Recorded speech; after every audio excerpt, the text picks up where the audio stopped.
أنت حبيبي ونور العيون حسن نور العيون قل لفديتك ترى هل يرحموني شهيد هل يرحموني أنت حبيبي ونور العيون حسن نور العيون قل لفديتك ترى هل يرحموني شهيد هل يرحموني أعوذ بالله من الشيطان اللعين الرجيم بسم الله الرحمن الرحیم. عزیزان محترم، પૈગંબર ઇસ્લામ હઝરત મુહમ્મદ મુસ્તફા સલ્લલ્લાહુ અલૈહિ વસલ્લમ કે જે કોઈ પણ ચીજ જ્યારે બોલે છે ત્યારે તે તેના નફ્સનો ખ્વાહિશથી નથી બોલતા, પણ પૈગંબર ઇસ્લામ સલ્લલ્લાહુ અલૈહિ વસલ્લમના સર્વે કલામ વહીએ ઇલાહી હોય છે. વમા યંતિકુ અનિલ હવા ઇન હુવા ઇલ્લા વહયુન યુહા. તે પૈગંબર ઇસ્લામ સલ્લલ્લાહુ અલૈહિ વસલ્લમ ઇમામ હુસૈન અલૈહિ સલામ બારામાં એક હદીસ બયાન કરી, હુસૈન મિન્ની વ અના મિનલ હુસૈન. હુસૈન મારાથી છે અને હું હુસૈનથી છું. પૈગંબર ઇસ્લામ જ્યારે કહે હુસૈન મારાથી છે તો તે સમજાણું કે હુસૈન તેના નવાસા થાય. અને કુરાન શરીફની આયતો પ્રમાણે વ અબનાઅના વ અબનાઅકુમ કે મુબાહિલામાં તમો તમારી ઔલાદને લઈ આવો, અમો અમારી ઔલાદને લઈ આવશું. તો કુરાન શરીફના કહેવા પ્રમાણે અબનામાંથી ઇમામે હસન અને ઇમામ હુસૈન હતા. અને જે પ્રમાણે કુરાન શરીફની બીજી આયતોના અંદરમાં જનાબે ઈસા એ નબીઓના સિલસિલામાં પહોંચે છે, વમિન ઝુર્રિયતિહી, જ્યારે તે કલામ ચાલુ થાય છે કે તેની ઝુર્રિયતમાંથી સર્વે નબીઓના નામ છે વ ઈસા, અને ઈસા પણ. તો ઈસા માં થકી નબીઓ સુધી પહોંચી શકે છે. એ જ પ્રમાણે ઇમામે હસન અને હુસૈન તથા જેટલા પણ માસૂમ ઇમામો છે ફાતિમતુ ઝહરા થકી પૈગંબર સુધી પહોંચે છે. તો હુસૈન નબીથી છે એ સમજાણું, પણ નબી કેમ થઈ શકે કે હુસૈનથી હોય?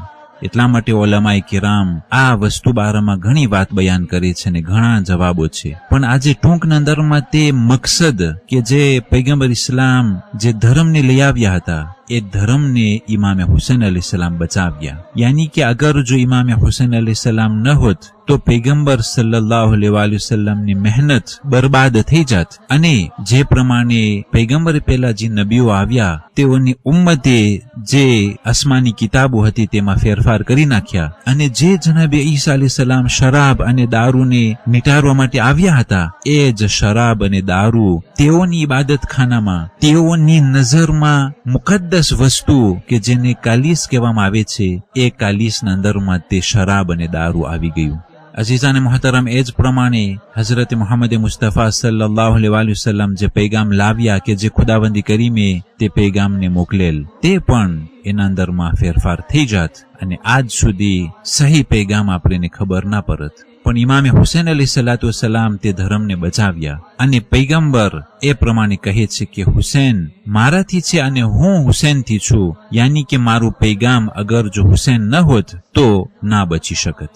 અઝીઝાને મુહતરમ, ટૂંકના અંદરમાં આ વસ્તુ બયાન કરવાની છે કે જ્યારે કોઈ રાસ્તા ઉપર એક ચાચા જોતા હોય કે તેનો ભત્રીજો આવી રહ્યો છે અને ત્યાંથી એક મોટો કમિયો આવે અને ચાચા તેના ભત્રીજાને બચાવવા માટે દોડે અને તેના ભત્રીજાને બચાવી લે, પણ ચાચા તે કમિયા નીચે દબાઈ જાય અને ત્યાં જ તે ઇન્તેકાલ પામે. તો એક કોન્શિયન્સની વાત બયાન કરું છું કે શું જ્યારે તે બચ્ચાને તેના માવતરો જોશે, જ્યારે તે બચ્ચાને સર્વે કુટુંબીજનો જોશે, જ્યારે તે બચ્ચાને સર્વે કોમના સભ્યો જોશે, તે બચ્ચાને જોઈ કે જે બચી ગયો, એક તરફ હરકના આંસુ કે આ બચ્ચો બચી ગયો છે, પણ બીજી તરફ એ ચાચાનું ગમનું યાદ તાજું થઈ જશે.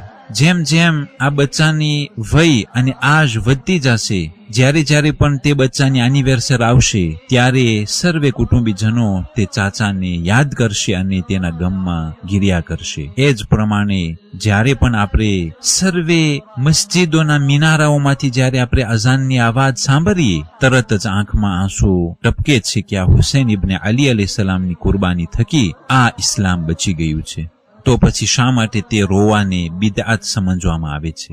અને આજ માટે છેલ્લી વાત ઈ છે કે ઇમામે હુસૈન અલૈહિ સલામ અલ્લાહ સુબહાનહુ વ તઆલા માટે સર્વે વસ્તુ કુરબાન કરી નાખી. ઇમામે હુસૈન અલૈહિસ્સલામ તેની જાન, તેની સર્વે મિલકિયત, તેનું વતન, તેના બચાવો અને હર એક વસ્તુ અલ્લાહ સુબહાનહુ વ તઆલાની ખુશી માટે અને ધર્મને બચાવવા માટે કુરબાન કર્યા. તો અગર જો એક તરફ એક શખ્સ 100% કુરબાની આપે તો પછી સામે અગર જો એને 1% આપવામાં આવે તો એમાં શું નવાઈ છે? અલ્લાહ સુબહાનહુ વ તઆલાની એટલી સિફાતોમાંથી અગર જો એક જ સિફાત કે જે શફાઅતની છે, દુઆ કબૂલ થવાની જે સિફાત છે, અગર જો આ એક જ વસ્તુ ખુદાવંદ કરીમ તેના કુરબાની આપનાર ઇમામ હુસૈન અલૈહિસ્સલામને જો આપે તો એમાં શું નવાઈ છે? એક તરફ સર્વે વસ્તુ લૂંટાવી દીધા અને એક તરફ અગર જો એક જ સિફાત ખુદાવંદ કરીમના ઇજાઝતથી બિઇઝનિલ્લાહ અગર જો ઇમામ હુસૈન અલૈહિસ્સલામને આપવામાં આવે તો એમાં શું નવાઈ છે? એટલા માટે ઇમામે હુસૈન અલૈહિસ્સલામ બહુ જ સારા શફીઅ છે અને કોઈ પણ દુઆ કબૂલ કરાવી હોય તો ઇમામ હુસૈન અલૈહિસ્સલામના વાસ્તાથી ખુદાવંદી કરીમને તે દુઆ પેશ કરવામાં આવે તો ખુદાવંદી કરીમ એ વાસ્તા અને વસીલા અને ઇમામ હુસૈન અલૈહિસ્સલામના વાસ્તાથી જે દુઆ માંગવામાં આવે છે, ખુદાવંદી કરીમ તે દુઆને જરૂર કબૂલ ફરમાવે છે. અને આજ માટે એક છેલ્લી હદીસ પૈગંબર ઇસ્લામ સલ્લલ્લાહુ અલૈહિ વસલ્લમની બયાન કરી રહ્યો છું. અલ હસન વલ હુસૈન સૈયદઈ શબાબ અહલિલ જન્નહ. હસન અને હુસૈન જન્નતના જવાનોના સરદાર છે. સર્વે મુસલમાન ઇત્તેફાકની સાથે આ હદીસને માને છે. કેમ થઈ શકે કે એક શખ્સની જન્નતમાં દાખલ થવું હોય, જેમ કે કોઈને કોઈ પણ વતનમાં રહેવું હોય તો તે વતનના હુકુમતના પ્રમુખને માન આપવું જોશે, સર્વે સરકારી માણસોને માન આપવું જોશે અને તે વતનના અંદરમાં જેટલા પણ બધા સિતોયા છે તેઓનું માન આપવું જોશે. અગર જો એક વતનના અંદરમાં એક માણસે પ્રમુખનું માન આપ્યું પણ એક સિપાહીનું માન ન આપ્યું તો તેના માટે કોરટ બની શકે છે અને તે સરકાર એ માન ન આપવાની કોરટમાં લાવી અને ફેસલો કરી શકે છે કે અમારા સરકારના એક આજાને તું માન નથી આપ્યું. તો એ જ પ્રમાણે જે લોકોને એ જન્નતમાં દાખલ થવું છે કે જેના સરદાર ઇમામે હુસૈન અલૈહિસ્સલામ છે, તો કેમ થઈ શકે કે ઇમામે હુસૈન અલૈહિસ્સલામનું માન આપવામાં ન આવે અથવા તો ઇમામ હુસૈન અલૈહિસ્સલામની ઝરીને માન આપવામાં ન આવે? એ કેમ થઈ શકે કે તે ઇમામ હુસૈન અલૈહિસ્સલામના દોસ્તારોને ઈજા પહોંચાડવામાં આવે? કેમ થઈ શકે કે તે બોમ્બના ધડાકાઓથી એ હરમોને તબાહ કરવામાં આવે અને તે ઇમામ હુસૈન અલૈહિસ્સલામની ઝિયારત પડવાવાળાને શહીદ કરવામાં આવે અને એના પછી જન્નતની તમન્ના કરવામાં આવે કે અમો બોમ્બનો ધડાકો કરી અમો શહીદ થઈશું અને પૈગંબર સાથે અમારું જમવાનું રિઝર્વ કરાવ્યા છીએ? હકીકતમાં કદી ના થઈ શકે કે ઇમામ હુસૈન અલૈહિસ્સલામના હરમને તબાહ કરવા પછી, ઇમામ હુસૈન અલૈહિસ્સલામના દોસ્તારો અને જુવારોને શહીદ કરવા પછી પૈગંબર ઇસ્લામ કોઈ શખ્સને કબૂલ કરે કે તે એના સાથે જમવામાં બેસે. એટલા માટે અગર જો જન્નતમાં દાખલ થવું હોય તો જન્નતના જવાનોના સરદાર ઇમામે હસન તથા ઇમામે હુસૈન અલૈહિસ્સલામનું માન આપવું જોશે અને તેના હરમને કુદસિયત રાખવી જોશે, તેની ઝરીને રિસ્પેક્ટ કરવું જોશે અને ઇમામ હુસૈન અલૈહિસ્સલામના જુવારોને, મોહિબ્બોને માન આપવું જોશે.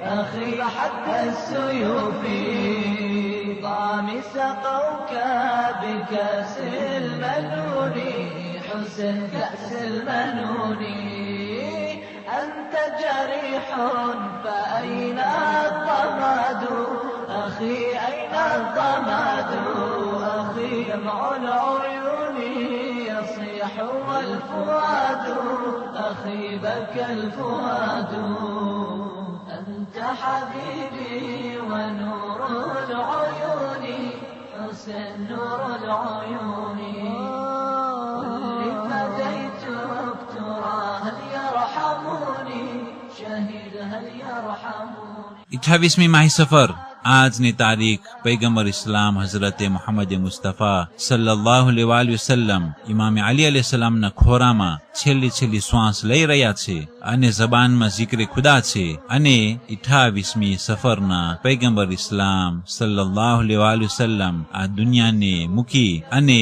આખિરત તરફ સીધાવ્યા. 11 હિજરી સન મદીને મુનવ્વરા ખાતે પૈગંબર ઇસ્લામ સલ્લલ્લાહુ અલૈહિ વસલ્લમ રહેલત પામ્યા કે જે ઇન્તેકાલથી જનાબે ફાતિમતુ ઝહરા ખરા બહુ જ ગિરિયા કરતા હતા અને હસનૈન અને સર્વે અહલે બેત અલૈહિસ્સલામ ગિરિયાઓ જારી કરતા હતા. આ પૈગંબર ઇસ્લામ સલ્લલ્લાહુ અલૈહિ વસલ્લમનું ઇન્તેકાલ તથા ઇમામે હસન મુજતબા અલૈહિસ્સલામની શહાદતનો તસ્લિયત અને તાઝિયત અને પુરસો સર્વે મોમિની તથા મોમિનાતને પેશ કરી રહ્યો છું. ખાસ કરી ઇમામે ઝમાન અલૈહિસ્સલામને એ દુઆની સાથે કે ખુદાવંદી કરીમ જલ્દ સે જલ્દ ઇમામે ઝમાન અલૈહિસ્સલામને જાહેર કરે અને જે વાકિયાઓ પસાર થયા હતા એ હક વસ્તુઓ આપણે ઇમામે ઝમાન અલૈહિસ્સલામ તેના જબાનથી બયાન કરે. 28મી માહી સફર આજની તારીખોમાં ઇમામે હસન મુજતબા અલૈહિસ્સલામ 50 હિજરી સનમાં ઝેરે દગાથી શહીદ થયા કે જે મુઆવિયાના હુકમથી ઇમામે હસન અલૈહિસ્સલામની ઘરવાળી જુઅદા બિન્તે અશઅફ તે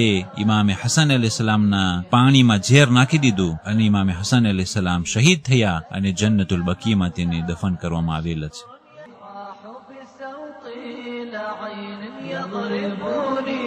عزيز يغرقني أنت حبيبي ونور العيون حسن نور العيون كل فديتك ترى هل يرحمني شهيد هل يرحمني. والسلام عليكم ورحمة الله وبركاته.